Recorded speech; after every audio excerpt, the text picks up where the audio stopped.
আহা! ঈদের আনন্দ কি শুধু একদিনেই শেষ? একদম না। আজ ঈদের তৃতীয় দিন। আর আজকের গন্তব্য শ্বশুরবাড়ি। আদিবার নানি বাড়ি যাওয়ার উত্তেজনা, পথের মজার গল্প আর পরিবারের ভালোবাসা নিয়ে চলুন শুরু করি আজকের ব্লগ। আসসালামু আলাইকুম। সকালে ঘুম থেকে উঠে ফ্রেশ হয়ে বসলাম সকালের নাস্তা খেতে। আমাদের গ্রামের নিয়ম অনুযায়ী সকালের গরম ভাতই বেশি ভালো লাগে। আজকের নাস্তায় ছিল সাদা ভাত, খাসির মাংস আর লাউ দিয়ে সুস্বাদু তরকারি। আলহামদুলিল্লাহ সুন্দরভাবে সকালের নাস্তা শেষ করলাম। আজ ঈদের তৃতীয় দিন, তাই শ্বশুরবাড়ি যাওয়ার পালা। এদিকে আদিবা খেলতে গিয়েছে, ওর এখন খেলাধুলার নেশা বেশ চেপে বসেছে। আদিবার আম্মু আদিবাকে খুঁজছে কিন্তু পাচ্ছে না। অনেক খোঁজাখুঁজির পর ওকে পেলাম, কিন্তু ও আসতে চায় না, কারণ খেলায় মেতে আছে। পরে যখন বললাম চলো তোমার আম্মুর সাথে নানি বাড়ি বেড়াতে যাবে, তখন ধীরে ধীরে ওর মন বদলাতে শুরু করলো। নানি বাড়ির নাম শুনেই মুখে হাসি ফুটে উঠলো। এরপর আদিবা সেজেগুজে একদম প্রস্তুত, নানি বাড়ি যাবে বলে ওর আনন্দের শেষ নেই। মজার বিষয় হলো ওর স্কুল ব্যাগটাও সঙ্গে নিতে হবে, যেন বইগুলো সব সময় ওর কাছেই থাকে। আদিবার আম্মু রেডি হয়ে গেছে, আমিও জামা প্যান্ট পরে প্রস্তুত। এমনিতেই একটু দেরি হয়ে গেছে, শ্বশুরবাড়ি গেলে তো সকাল সকাল যাওয়াই ভালো, নইলে অনেক জবাবদিহি করতে হয়।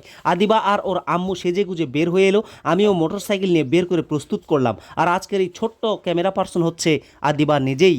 আমরা তিনজনই প্রস্তুত, যেহেতু একদিন থাকার পরিকল্পনা আছে, তাই প্রয়োজনীয় জিনিসপত্র সঙ্গে নেওয়া হয়েছে। তাই মনে পড়লো আদিবার কালো সানগ্লাসটা নেওয়া হয়নি, আবার ভিতরে গিয়ে সানগ্লাস নিয়ে আসা হলো। সানগ্লাস পরে তো আদিবা একেবারে হিরো। এরপর মোটরসাইকেলে উঠে আমরা রওনা দিলাম। এটি আমাদের খাজুর থেকে মহাদেবপুরের রাস্তা, দূরত্ব মাত্র 3 কিলোমিটারের মতো। রোদেলা দিনের এই সুন্দর পথে চলতে চলতে প্রকৃতির সৌন্দর্য উপভোগ করছি আমরা তিনজন। অনেকদিন পর আদিবা নানি বাড়ি যাচ্ছে, আমি যাচ্ছি শ্বশুর বাড়ি, আর শারমিন যাচ্ছে তার বাবার বাড়ি। ঈদের দ্বিতীয় দিন বা তৃতীয় দিন শ্বশুর বাড়ি আসা আমাদের একটা পারিবারিক নিয়ম হয়ে উঠে গিয়েছে।